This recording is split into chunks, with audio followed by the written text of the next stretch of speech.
வளர்ப்பு காளைக்காகவே பிரம்மாண்ட நீச்சல் குளம் அமைத்துள்ள விவசாயி. வெற்றி பெற்றவர்களுக்கு விவசாயம் சார்ந்த பொருட்களை வழங்க கோரிக்கை. வணக்கம்ங்க, என் பேர் சிவானந்தம். சிவகங்கை மாவட்டம் எஸ்பூர் ஒன்றியம் கிளாவில் கிராமத்தில் இருந்துங்க. நாங்கள் வந்து சாதாரண ஒரு விவசாயி தான்.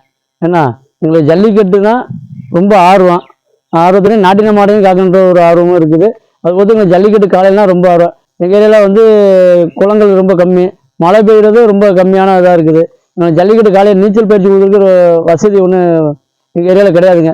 அதுக்காக சரி, ஏன்னா நம்ம வெளில மாடை ஏற்றிட்டு போய் நீச்சல் பயிற்சி ஒரு நாளைக்கு வண்டி வாடகை 6 ரூபா கேட்குறாங்க, நம்ம ஏன் அங்கே ஏற்றிட்டு போகணும், நம்ம சொந்த இடத்துல ஒரு நீச்சல் குளம் மாதிரி போட்டுக்கலாம் அப்படின்ற ஒரு பிளான் பண்ணி எங்கள் சொந்த இடத்துல ஒரு நீச்சல் குளமாக ஜல்லிக்கட்டு காலையில் நீச்சல் குளம் ரெடி பண்ணியிருக்கோங்க. தமிழகத்தில் ஜனவரி முதல் மே வரை அரசு அனுமதியுடன் 50 முதல் 60 ஜல்லிக்கட்டு, வடமாடு விரட்டு, மஞ்சு விரட்டுகள் நடக்கும். அனுமதியின்றி 100க்கும் மேற்பட்ட கிராமங்களில் மஞ்சு விரட்டு நடைபெறும். ஜல்லிக்கட்டு களத்தில் துள்ளி விளையாடவும் வீரர்களை விரட்டி அடிக்கவும் தற்போதிலிருந்தே காளைகளுக்கு தீவிர பயிற்சி அளிக்கப்பட்டு வருகிறது. சிவகங்கை மாவட்டத்தில் சிவகங்கை, திருப்பத்தூர், சிங்கம்புணரி உள்ளிட்ட பகுதிகளில் காளை வளர்ப்பவர்கள் அதிகம் உள்ளனர். இவர்கள் தங்கள் வீட்டு பிள்ளைகள் போல் வளர்க்கும் காளைகளுக்கு தீவிர பயிற்சி அளித்து வருகின்றனர்.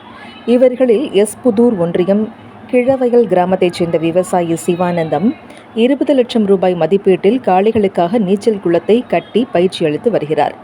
சிறு வயதில் இருந்தே ஜல்லிக்கட்டு மீது கொண்ட ஆர்வத்தின் காரணமாக நாட்டு இன காளைகள் 6 வளர்த்து வருகிறார்.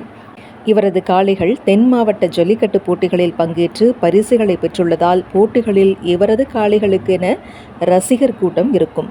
தங்கள் குடும்பத்திற்கு புகழையும் பெயரையும் தேடித் தருவதுடன் மாடுபிடி வீரர்களுக்கு சிம்ம சொப்பனமாக திகழும் இவரது துருவன், ஹரிஷ் என்ற காளைகள் களத்தில் இறங்கினாலே மாடுபிடி வீரர்கள் அச்சப்படுவர்.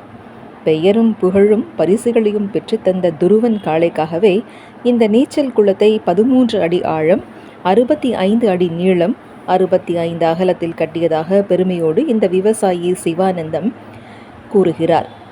காளைகளுக்கு பேரிச்சம்பழம், மக்காச்சோள மாவு, கோதுமை மாவு போன்ற சத்துள்ள உணவுகளை வழங்கி வருகிறார்.